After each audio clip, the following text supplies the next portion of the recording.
नमस्कार, स्वागत आपका सुप्रभात यूपी के इस अंक में। आपके साथ मैं हूं राजेंद्र देव। आपने देखी सुर्खियां, अब हम खबरों पर विस्तार से बात करेंगे। लोकसभा के बाद राज्यसभा में भी 124वां संविधान संशोधन विधेयक पारित हो गया। अब इस बिल के पास हो जाने के बाद सामान्य वर्ग के गरीब लोगों के लिए 10% आरक्षण का रास्ता साफ हो गया है।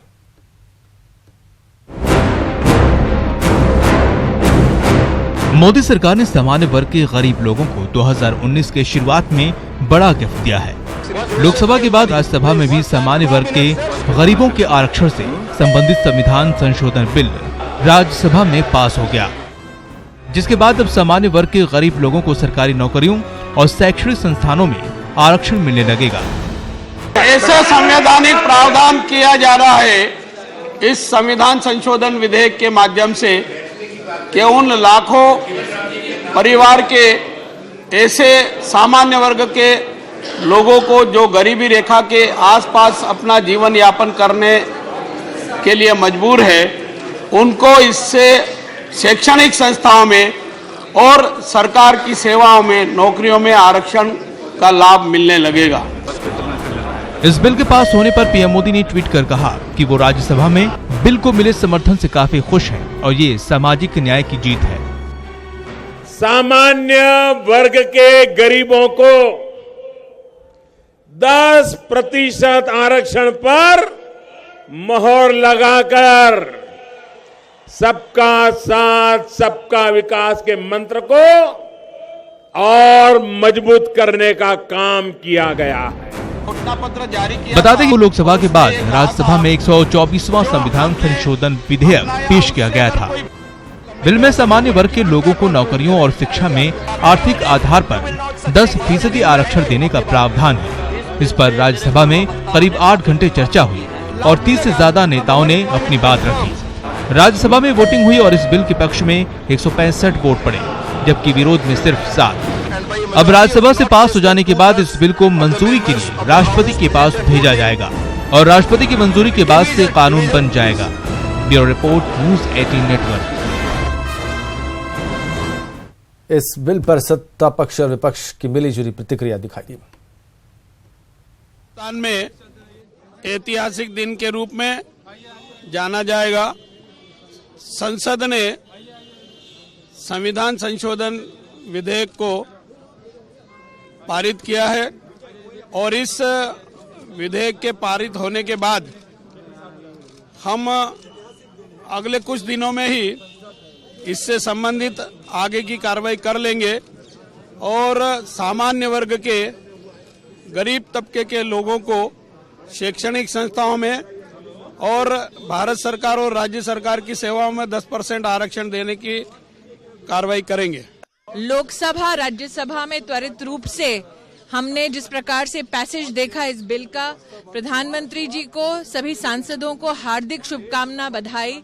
संवैधानिक इतिहास का हिस्सा बने हैं हम आज, जब हम देख रहे हैं कि इकोनॉमिकली बैकवर्ड लोगों को 8-10% का आरक्षण सुनिश्चित किया गया है। सबको इसके लिए बहुत बहुत बधाई और शुभकामनाएं और आभार। मुझे मालूम नहीं, जनता के चेहरों पे रौनक आई थी तभी ना। अब हम तो चाहते हैं कि जनता की चेहरों पे रौनक आए, लेकिन जिस तरह से ये कामकाज कर रहे हैं, देखिए इन्होंने कहा था कि नोटबंदी का बड़ा फायदा होगा, इतना भारी नुकसान हुआ जनता को। इन्होंने कहा था जीएसटी का बड़ा फायदा होगा, सारा व्यापारी लोग इनसे अलग हो गए। अब ये कह रहे हैं कि आरक्षण के बड़ा फायदा होगा। जनता इनको बताएगी क्या फायदा होगा 2019 में। क्या कहीं ना कहीं एक चुनावी मुद्दा है, चुनावी स्टंट है। 4.5 साल तक सरकार ने कुछ भी नहीं किया और एक जिस तरह से ST/SC बिल को मतलब जिस तरह से इन लोगों ने लाया और जो अपर कास्ट के जो सवर्ण हैं उनको एक तरह से जुमला और एक झुंझुना, इस तरह का झुंझुना दिया है जिसके अंदर वो बजने वाला दाना नहीं है। अयोध्या की बात करते हैं। वहां जमीन विवाद पर आज 5 जजों की संवैधानिक बेंच सुनवाई करेगी। पक्षकारों को उम्मीद है कि सीजीआई की अध्यक्षता वाली बेंच से मामले पर जल्द फैसला आ जाएगा। रिपोर्ट देखिए।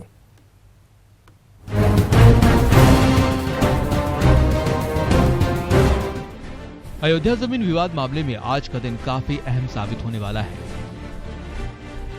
क्योंकि आज से अयोध्या मामले की सुनवाई सुप्रीम कोर्ट की संवैधानिक पीठ करेगी। सुप्रीम कोर्ट की इस संवैधानिक पीठ में 5 जज शामिल होंगे। और इस संवैधानिक पीठ का नेतृत्व चीफ जस्टिस रंजन गोगोई करेंगे। मुकदमे की सुनवाई के लिए 5 जजों की पीठ के गठन पर इस मामले से जुड़े पक्षकारों ने खुशी जताई है। हम इसके लिए जो है पहले से भी हम लोग चाहते रहे कि जो है इसकी सुनवाई जितने ज्यादा से ज्यादा जो है जज साहब जो है होंगे उतनी ही अच्छी सुनवाई होगी, उतना अच्छा ही फैसला होगा। 5 बेंच हो गए तो और अच्छा ही है और जल्दी से जल्दी काम हो जाएगा, जो काम देर होना था और जल्दी से जल्दी निर्णय हो जाएगा। आइए जान लीजिए 5 जजों की बेंच के गठन पर पक्षकारों के वकीलों का क्या कहना है। ये बिल्कुल एक सही फैसला है और इसके बारे में तो पहले भी कोर्ट से दरख्वास्त की गई थी कि 5 जजों की बेंच या उससे ज़्यादा की जजों की बेंच बनाई जानी चाहिए, लेकिन वो किसी भी वजह से वो एक जुडिशियल ऑर्डर में रिजेक्ट हो गया था। अभी प्रेजेंटली ऑनरेबल चीफ जस्टिस ने ये मुनासिब समझा है कि इसको 5 जजेस से सुनना चाहिए, तो वो एक बहुत अच्छा फैसला है। सुप्रीम कोर्ट के इतिहास में पहली बार ये अनप्रेसिडेंटेड है कि जुडिशियल वर्डिक्ट के बाद एडमिनिस्ट्रेटिव साइड पे ये मामला कॉन्स्टिट्यूशन बेंच को भेजा गया है, और अगर ये मामला कॉन्स्टिट्यूशन बेंच को भेजा गया चीफ जस्टिस द्वारा तो उसमें पहले कॉन्स्टिट्यूशनल प्रश्न फ्रेम होंगे और उसके बाद इस मसले की आगे सुनवाई की। आज से 5 जजों की पीठ जरूर सुनवाई करेगी, लेकिन अभी तक ये साफ नहीं हो पाया है कि संवैधानिक पीठ मामले की सुनवाई रोजाना करेगी या नहीं। साथ ही ये भी माना जा रहा है कि ये पीठ पहले संवैधानिक प्रश्नों को फ्रेम करेगी और उसके बाद ही आगे की सुनवाई होगी। हालांकि इस पूरे मामले में यह देखना होगा कि अगर संविधान पीठ इस पूरे मामले की सुनवाई दिन प्रतिदिन के आधार पर करता है तो उम्मीद यह भी लगाई जा रही है कि राम जन्मभूमि विवाद मामले में फैसला जल्द से जल्द आ सकता है। हालांकि 5 जजों की संविधान पीठ इस पूरे मामले की सुनवाई करेगी तो देखना यह भी होगा कि आने वाले दिनों में संविधान पीठ कौन कौन से वो संविधान के क्वेश्चन को आने वाले दिनों में फ्रेम करेंगे जिसको लेकर संविधान पीठ का गठन किया गया है। बता दें कि इससे पहले इलाहाबाद हाईकोर्ट ने 30 सितंबर 2010 को मामले में फैसला दिया था और जमीन को रामलला, विराजमान, निर्मोही अखाड़ा और सुन्नी सेंट्रल वक्फ बोर्ड के बीच बराबर बांट दिया था। लेकिन सभी पक्षकारों ने 13 अपीलों के जरिए हाईकोर्ट के फैसले को सुप्रीम कोर्ट में चुनौती दे दी,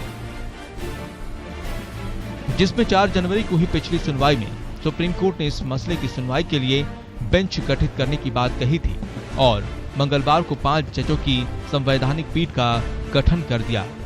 ब्यूरो रिपोर्ट, न्यूज़ 18 नेटवर्क।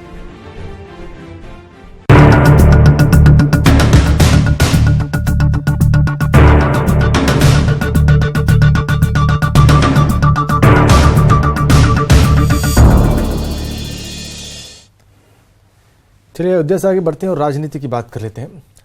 ये दोस्ती हम नहीं तोड़ेंगे। जी हाँ, समाजवादी पार्टी और बीएसपी का गठबंधन तय हो गया है और समाजवादी पार्टी ऑफिस के बाहर लगे पोस्टर्स से यह और साफ हो गया है। भले ही गठबंधन का ऐलान अभी भी नहीं हुआ है, लेकिन पोस्टर्स में साफ दिख रहा है कि यूपी के रण में कभी जानी दुश्मन रहे राजनीतिक विरोधी भी साथ आ खड़े हुए हैं। पोस्टर में अखिलेश यादव और मायावती साथ दिख रहे हैं। अभी सीबीआई जांच की आंच आने पर भी बीएसपी और एसपी के साथ कंधे से कंधा मिलाकर खड़ी दिखी। यानी माना जाए तो गठबंधन का ऐलान शायद अब औपचारिकता मात्र है, क्योंकि दोनों पार्टियों ने गठबंधन पर साथ आने का फैसला कर लिया है और ये पोस्टर्स की तस्दीक कर रहे हैं। और ये पोस्टर्स जो लोग वहां से गुजर रहे हैं उनका ध्यान भी अपनी ओर खींच रहे हैं।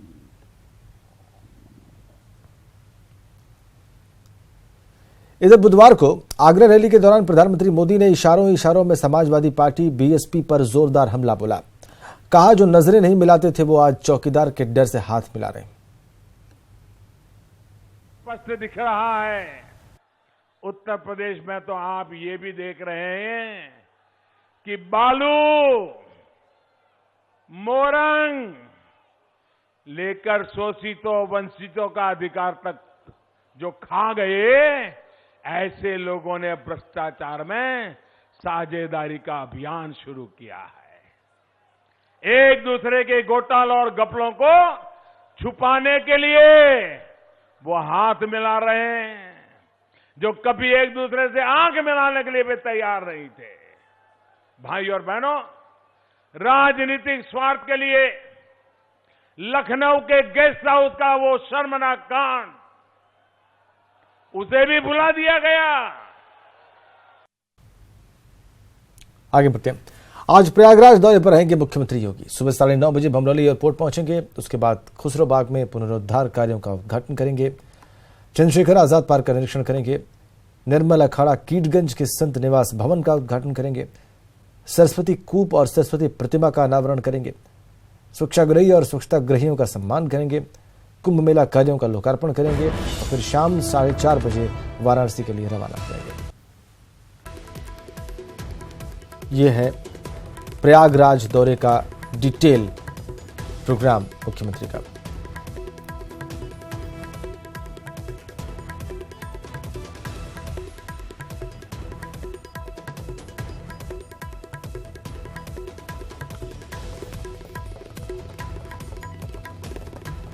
खुसरोबाग में पुनरुद्धार कार्यों का उद्घाटन करेंगे। चंद्रशेखर आजाद पार्क का निरीक्षण करेंगे।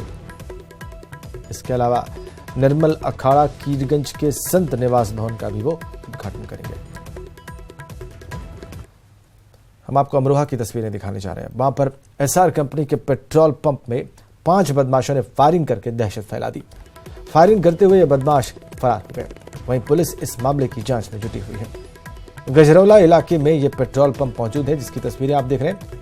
यहां पर बदमाशों ने सरेआम फायरिंग की और इस वजह से बहुत देर तक यहां पर अफरा तफरी का माहौल बना रहा। वहीं बदमाशों की सारी करतूत पेट्रोल पंप पर लगे सीसीटीवी में कैद हो गई। पेट्रोल पंप पर बदमाशों की फायरिंग सरेआम जो हुई, उससे दहशत फैली हुई है और बदमाश इस वारदात को अंजाम देकर वहां से फरार हो गए।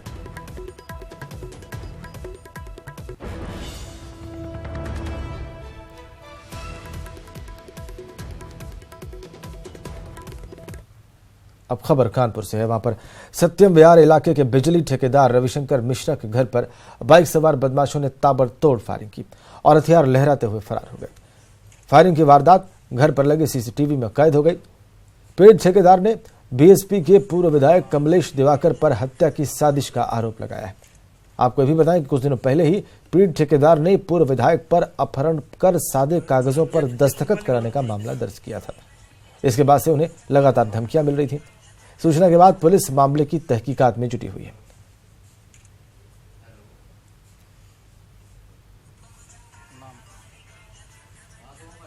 दिवाकर कौन है? ये पूर्व विधायक है बसपा का, तो वही मरवाना चाह रहा। हमको बराबर धमकियां आती जा रही है और जबकि हमने इंस्पेक्टर साहब को जाकर स्वयं बताया कि साहब ऐसी ऐसी धमकियां आ रही हैं।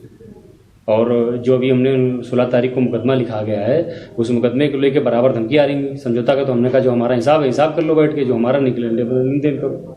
लेकिन अब उनको लग रहा कि मार देंगे तो सबूत खत्म हो जाएंगे। अब खबर झांसी से है। वहां पर बीटीसी की छात्रा ने पीसीएस अफसर के खिलाफ बलात्कार का मुकदमा दर्ज कराया। आरोप है कि चित्रकूट में तैनात अतिरिक्त एसडीएम सौजन्य कुमार ने शादी का झांसा देकर बीटीसी छात्रा का यौन शोषण किया। पीड़िता की माने तो आगरा निवासी सौजन्य कुमार जब उरई में एसडीएम के पद पर कार्यरत थे तभी उनसे दोस्ती हो गई और उसके घर आना जाना भी शुरू हुआ। इसी दौरान एसडीएम ने शादी का झांसा देकर शारीरिक संबंध बना लिए। जब पीड़िता ने शादी का दबाव बनाया तो सौजन्य कुमार ने पहले से शादीशुदा होने की बात कहकर छात्रा से दूरी बना ली। छात्रा की शिकायत के बाद पीसीएस अधिकारी के खिलाफ मुकदमा दर्ज हो गया है। जांच शुरू हो गई है।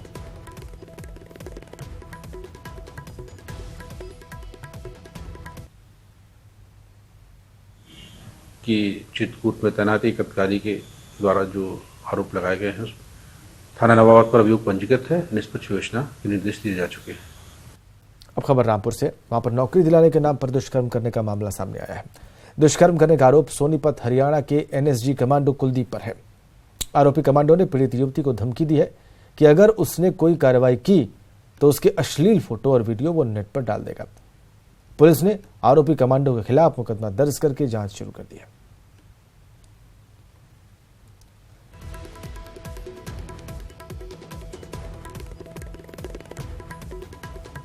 मकर संक्रांति का पर्व आने में अब कुछ ही दिन शेष है, लेकिन बाजारों में पतंगें सज गई हैं।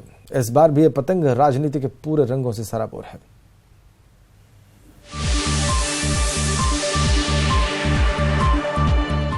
आसमान में मोदी राहुल।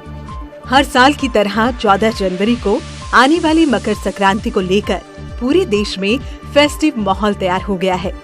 बता दें कि पतंगों के त्योहार के नाम से प्रसिद्ध इस त्योहार को लेकर बाजारों में भी खासा रौनक बढ़ गई है।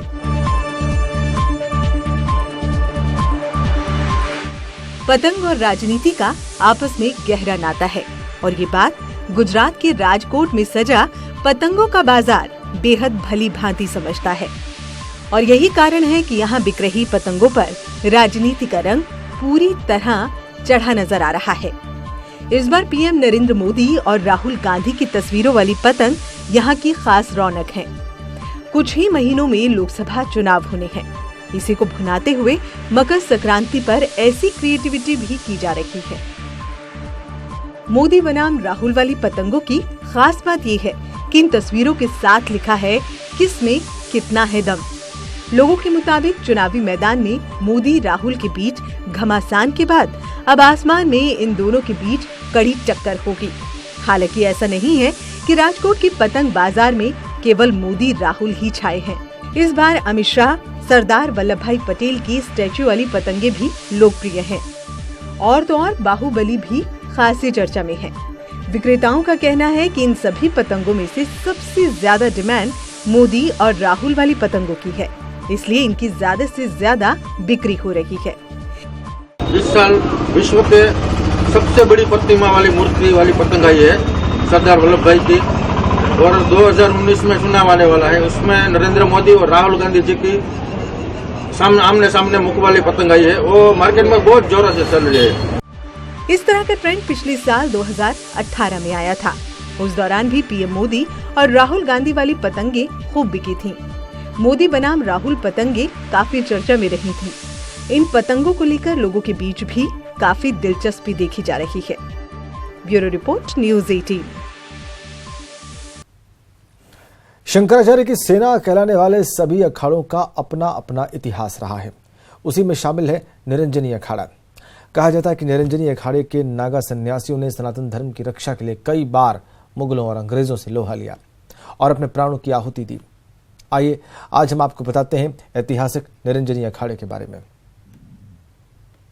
रंग हम आपको लगातार दिखा रहे हैं। न्यूज़ 18 की टीम इस वक्त निरंजनी अखाड़े में मौजूद है, श्री निरंजनी अखाड़े में मौजूद है और यहाँ की रौनक बस देखते ही बनती है।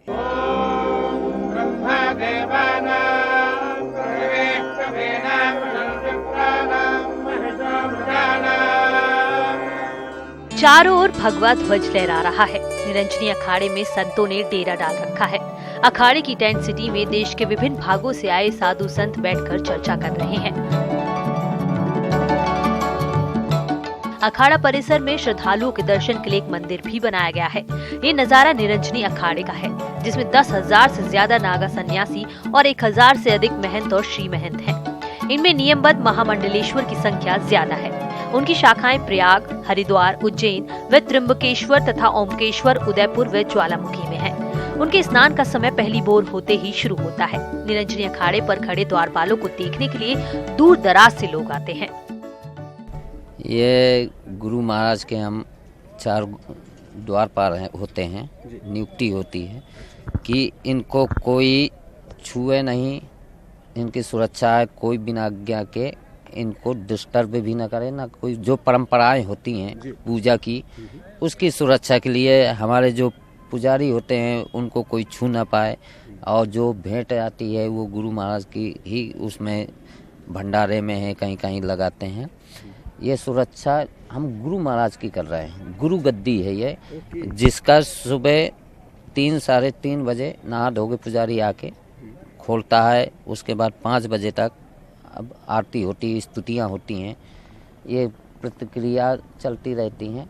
ये जो धर्म ध्वजा है, इसकी जो 4 तनियाँ हैं, इसके हम रक्षक हैं कि रात में कोई इसको छुए नहीं, डिस्टर्ब न करे, दिन में भी। ये हमारा धर्म ध्वजा ऐसे ही लहराता रहा है। सन 1904 में विक्रम संवत 960 कार्तिक कृष्ण पक्ष दिन सोमवार को गुजरात के मांडवी नामक स्थान पर निरंजनी अखाड़े की स्थापना हुई। महंत अजय गिरी के साथ कई महंतों ने मिलकर इस अखाड़े की नींव रखी। निरंजनी अखाड़ा संस्कृत विद्यालय में गरीब बच्चों को मुफ्त में शिक्षा देता है। इस अखाड़े में द्वारपाल को गलती करते हुए या उदंडता करते हुए पाया जाता है तो उसे गंगा में डुबकी लगाने के साथ सिर पर 108 घड़े पानी डालने की सजा दी जाती है। पहले एक बार मिल चुकी है 2013 कुंभ मेले में। क्या हुआ था उस समय? एक साधु जी ने थोड़ा सा मतलब ज़्यादा वो नहीं था, Himalaya lip care smile train news 18 Uttar Pradesh Uttarakhand की खास पहल जो दे रही एक नई मुस्कान हर उस मासूम को जो कटे होंठ और तालू की वजह से खिलखिलाकर मुस्कुरा नहीं पाते। अच्छी बात यह है कि न्यूज 18 उत्तर प्रदेश उत्तराखंड की पहल के जरिए इसका इलाज बिल्कुल मुफ्त है। बस आपको टोल फ्री नंबर 1800-208-1930 पर कॉल करनी है। तो आप भी जागरूक रहें, दूसरों को भी करें ताकि कोई भी मासूम मुस्कुराने से महरूम न रह जाए। इस बुलेटिन में इतना ही। आप देख रहे थे सुप्रभात यूपी। एक छोटे से ब्रेक के उस पार सुप्रभात उत्तराखंड।